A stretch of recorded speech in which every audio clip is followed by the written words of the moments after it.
So Pisces, I told you wouldn't be last next time, and I meant it. So you are going to be one of the first readings this time, although you might not stick around for it because this is a shadowy reading. So I just want to warn you, it could be triggering. It's not going to resonate for everyone, but it's time, if we're serious about getting on our mission and being healers and being our higher self, it is time we face those shadows, right? We all as humans, we have ego, we don't want to feel hurt and all that, but it is very important to get through those shadows and heal. A lot of those shadows that we are triggered by and heal from is something we're going to be using on our path, our mission. So it's time to face those and heal. So if you want to stick around, please do, because sometimes life is dark and light. We don't all have just light all the time. We have to use our shadows. So I've already I didn't want to make this too long, but I kind of think I already did like a run through. I already shuffled all the cards and all that. I have a feeling it's still going to be at least 20 minutes, but we're going to go ahead and pull the cards that I pulled out for the collective of Pisces, okay? So let's go ahead and see what comes up. So we have gathering. See, so far not so bad, right? This is life at the fulcrum on a scale of balance. Your past and future lives determines the need for gathering strength in this life. There's a reason for all the pain. As you gather knowledge from the infinite sea of consciousness and life experience, you begin to evolve. You will fill the gourd of your spirit with knowledge so that one day it can be emptied and you may begin to gather wisdom. Become one with all life and consider the true importance of what you are gathering. Yeah, see, gathering both dark and light is, why is that like, oh, it's the sun. Sorry about that. Gathering both dark and light makes you wise. It makes you being able to do that healing and help other people on this journey, right? So, I'm going to see if there's anything else with this, if I can find the book. Let's see if there's any other message with this gathering. Okay, let me try to block this sunlight. It's sunset, so it's going a little down. Let's see what else is coming up with this gathering. What number is this? 26. All right, 26 gathering. All right, let's see. Okay, so this native person represents your primal instinct and innate knowledge. The universe in the water pool represents the Akashic records, the totality of knowledge within all life and on all sides. The stones tell the ancient memory and knowledge of Mother Earth. You must partake on all these things to reach your point of wisdom within. Yeah, so you got to see, she's got to gather all the stuff that we knew before we were reborn here, or reincarnated here, and all the challenges and pain and things we've went through here. All of that matters. So we can't let all those shadows and hurts and wounds and all that break us down and keep us from continuing on this mission. So that's why it's very important to heal these, right? And sometimes we're not even aware of them, right? We get triggered and we don't even know why. So that's why I thought I'd be doing some of this little reading here. Let's see what else is coming up with this card gathering. Now we have Child Divine. The light attribute of this is innocence, purity, and redemption. Suggests a special connection with the divine. See that? Yeah, that's just like when you were born, like your child before the world took away your innocence. And then the shadow attribute is an ability to defend oneself against negative forces. Yeah, being more defending yourself on a good way, like healthy boundaries, but also a defensiveness, right? From our wounds, when we don't heal them, we're going to be defensive and aggressive and assertive, and attack and stuff like that. So let's see if there's anything else about this Child Divine with this gathering. Child Divine.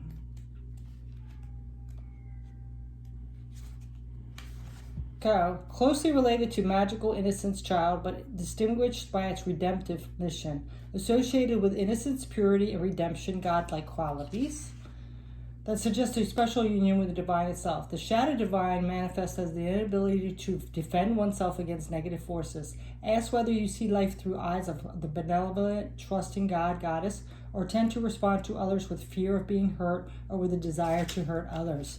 Yeah, so, we're gathering this information so we can transform that energy. So when people do hurt us, we have healthy boundaries and we can face that, put up our healthy boundaries and walk away and know our worth, right? All right, let's see what tarot is coming out with these. Okay, so we have the Knight of Candles. This is the Knight of Wands. Knight of Wands is like our energy and passion, our inspired action. It also can be impulsive. So do you impulsively react, or do you sit back and then take a healthy, inspired action towards whatever's coming at you to hurt you, right? And then we have the Five of Potions. This is like regret, disappointment. Could also be pessimism. So, do you get like in that like regret, not feeling like you're good enough, disappointed, wallowing in that? Or do you, of course, like take the disappointment, reevaluate it, still know our worth, but don't take it personally, and move on and leave that person behind. Forgive and forget, kind of. Let's see what else.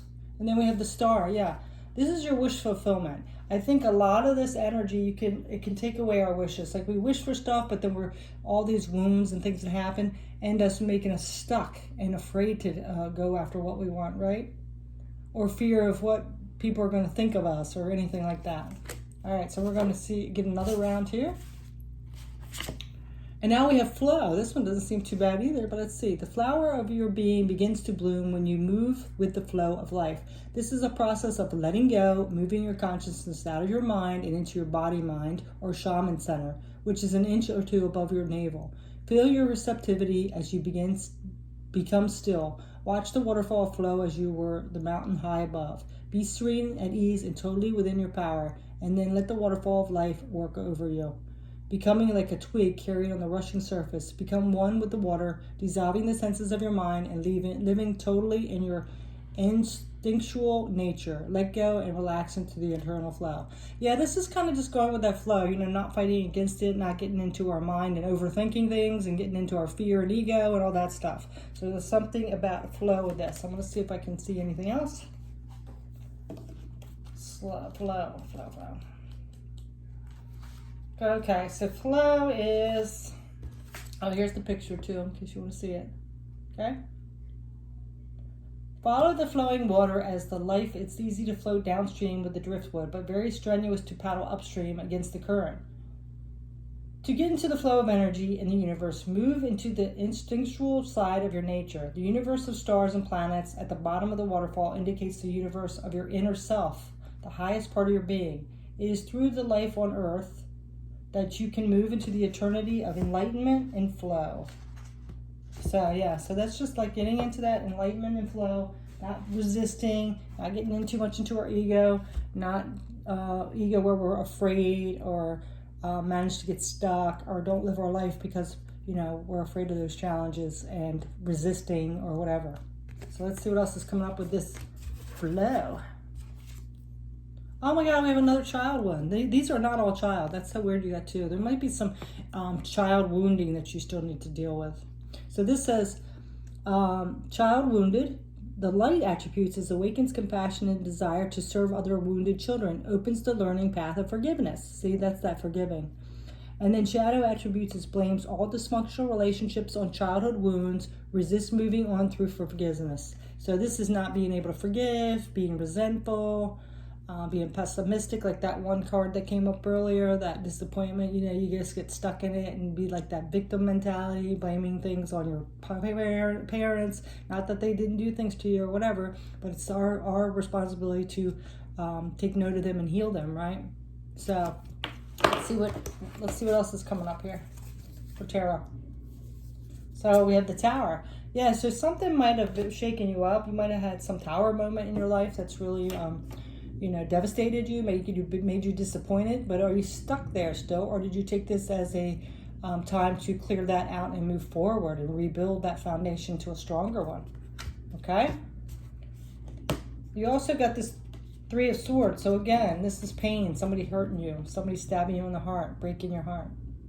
So, you can stay in that victim mentality and, keep focusing on what people did to you and why they did that and all that, like that ego, fear, all that. But you can use this as a lesson to, let maybe this wasn't the right person for you. Maybe I know better next time. Maybe I'll listen to those red flags next time. Maybe I'm worth more, knowing your worth. And then you have the Sun. So yeah, this is going towards your complete happiness, being illuminated. All right, so now we're going to get one of these Santa Muerta cards. They don't have a message on them. I have to look it up in the book, but just take a look and see if this brings anything to mind or anything? This is number 10. Okay, so let me look at this book and see what the Santa Muerta card is for you. My pen keeps moving around. Let's see, number 10. Oh, it would have to be one of these giant words. So I'm going to butcher this, but it's Mitlantically. It's a real long one. It's like about 15 letters. Mitlantically. It's Mictlantecuhtli. I'll just show you. See, that's that. Okay, so this is the king of the dead and the afterlife, ruler of the deepest part of the underworld. So, along with his wife, Mictlantecuhtli, this is Mictlantecuhtli, he forms the binary and complementary opposition of disagreeing of bodies and matter. We see him devouring a body for rupture and fading out of the starting point for any successive work or creation or regeneration.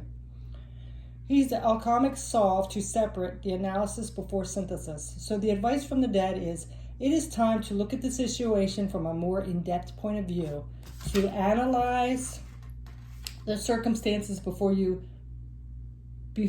put them back together. So, this is kind of like putting a Band-Aid on a major wound. It's going to just keep bleeding all over. So if there was some childhood wounds or anything that's happened to you with that tower and that Three of Swords, any child wounding, and what was that other child card? Child divine. See, this is what you were born with, and this is what's happened when you were on Earth. You can't just slap a Band-Aid on it. You have to actually, like I'm doing these readings, really contemplate it, really go within and heal it. Okay? All right, so we're going to get the next message. All right, now we have vertigo. Whatever you choose will be correct. Yeah, you can go about it either way. You can sit and say, I'm a victim. It's not my fault. La-di-da-di-da. Or you could say, you know what? Yeah, that's happened to me, but it's made me stronger. I'm healing those wounds, etc. So let's go ahead and see what this vertigo is saying. If I can find the card.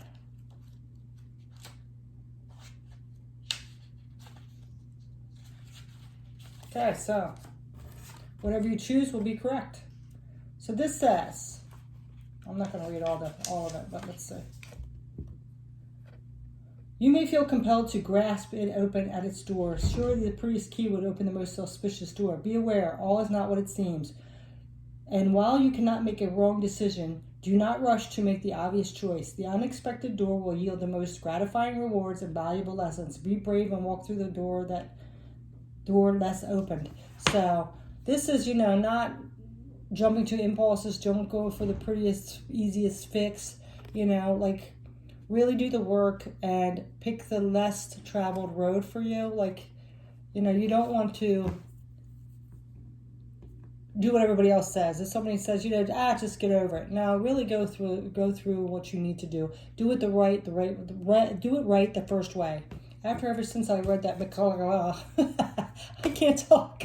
But anyway, you know what I'm saying? It's like, do it right the first way. Don't go to the first open door or think you can just slap a Band-Aid on it, all right? Really do it right. It will benefit you the most, okay? And others around you as well, as well as your mission forward, right? Okay, so we're going to get one of these Queen of Moon oracles. And now we have growth. Yes, because it's going to help you grow. To do it the right way and heal will make you grow. Just slapping a Band-Aid on it or denying it is just going to keep you in that same circle over and over. In that pain. Okay, now we have movement. Yes, it's time to move forward and get all this stuff cleared out and healed. And now we have obsession. Yes. Okay, so we're going to read this obsession. I'm getting like some of those wounds can keep you in that obsessive state, whatever obsession it is. Repeating patterns over and over, same story in your head over and over, same circumstances over and over. But we're going to go ahead and see what else this says. It's number 3. Okay, so this obsession says,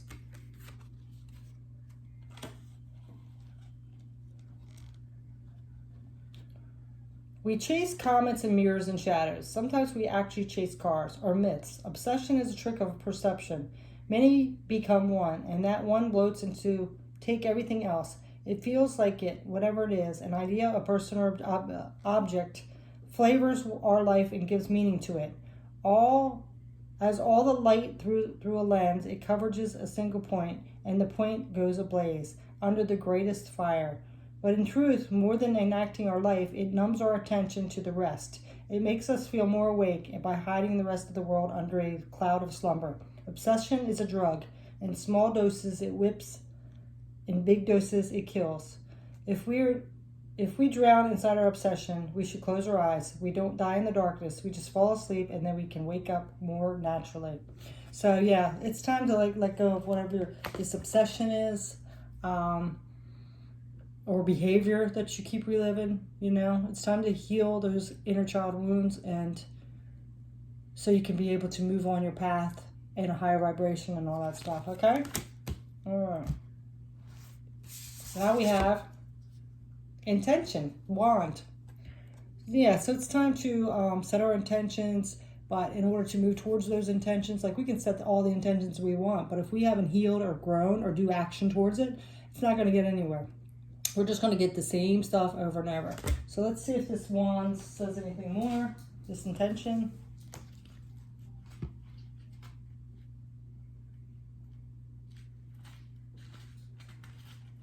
Is there a number on this card? No.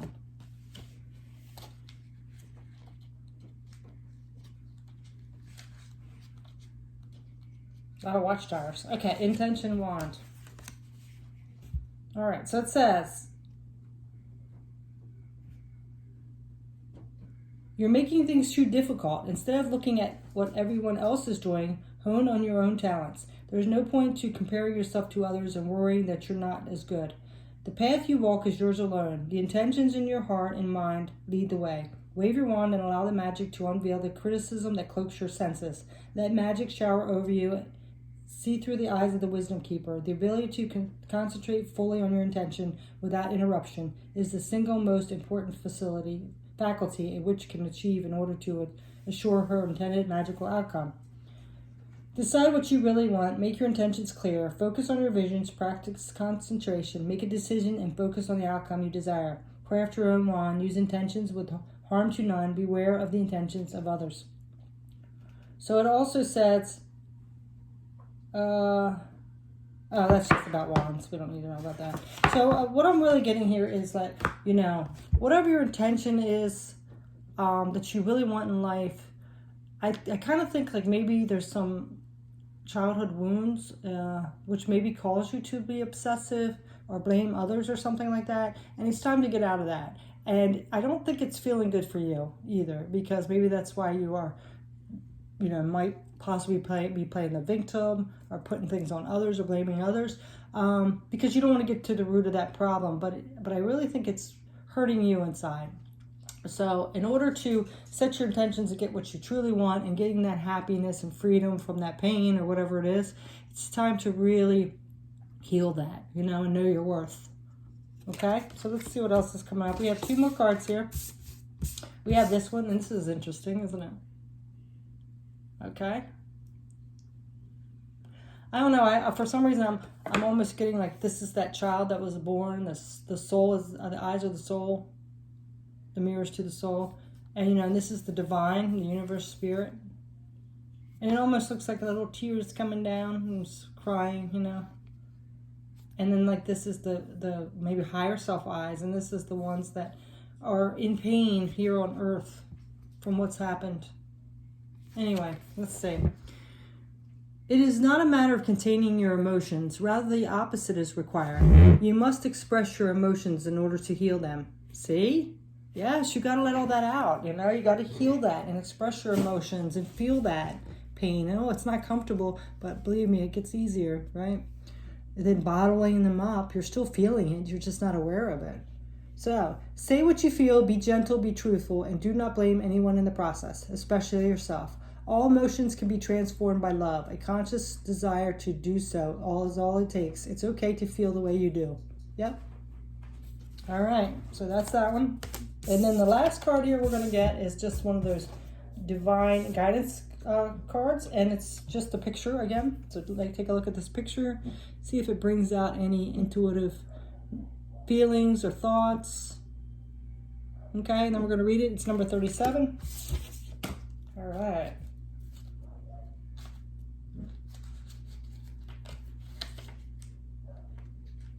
All right, 37, blossoming. This is blossoming. Yeah, see? That inner child wants to blossom there. Oh, that wounded child wants to blossom into that divine child, right? Again. All right, so even simply questioning your life or trying to figure out where and how to move forward moves your energy and aids in opening you up to your higher awareness and divine purpose. See? Yes, it opens you up to that divine purpose and awareness. All right, so it says, continue with this. Don't let your human mind, with its limited point of view, tell you that you're stuck or not progressing. It isn't true. You are opening, you are flowing, and soul is blossoming. Didn't you get flow? That is so interesting. I think you did. Let's see. Okay, we got gathering. Flow, yes. Okay. You are opening and you are flowing and your soul is blossoming. Keep your faith in both yourself and spirit. Know that you are on the perfect path and that you are opening to your highest potential, one step at a time. Okay, so that is your message, Pisces. I hope it didn't trigger you too much. If it did, then that's the time you have to wonder, like, why am I being triggered and what needs to be healed, right? So if it didn't resonate, this just wasn't your message. But anyway, I'm not doing these readings to be mean. I just really feel like a lot of people are blocked and hurting because there's some pain within them, some shadow, some energy that they needs to heal so they can move forward and have that beautiful life. So that's your message, Pisces. Thanks so much for watching, and I hope you heal well. Happy healing. So take care. Peace.